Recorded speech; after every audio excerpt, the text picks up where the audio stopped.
pushed. Number 3, the nexus of politics and Terrorgate. You'll remember the 7 losers in Florida who let an FBI agent posing as an al-Qaeda operative talk to them about staging an attack on bureau headquarters in Miami and the Sears Tower in Chicago. Remarkably, 2 trials now and 2 hung jurors. The jurors have already implied they largely believe the defense claim that these people were only interested in the FBI agent's money and the car he promised one of them, and they thought they were running a scam on the guy. But since the Bush administration has yet to have a major terrorism conviction, the U.S. Attorney for South Florida now announces he will try this case for a 3rd time.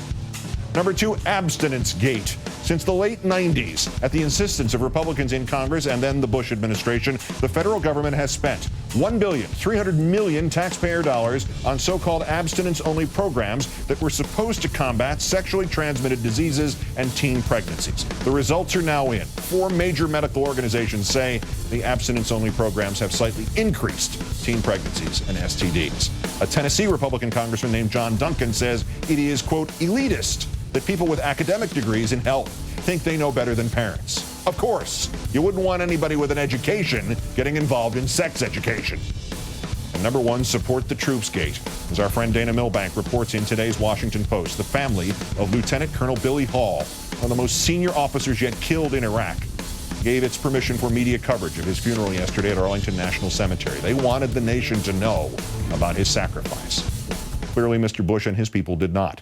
Journalists were kept 50 yards away from the services, far enough away that they could not hear what the chaplain's final words over the American hero's body were, behind enough yellow rope that the faces of the next of kin would be obscured from photographers.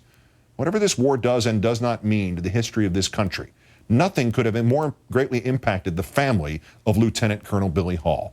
And if his story and the story of other American heroes is kept from the American public, it is not the doing of a media that somehow dishonors the troops. The blame lies clearly and completely at the feet of the Bush administration. It does not want our heroes honored. It wants itself honored. And all else, Lieutenant Colonel Hall and his family and their wishes, they can all, Mr. Bush is saying, go to hell.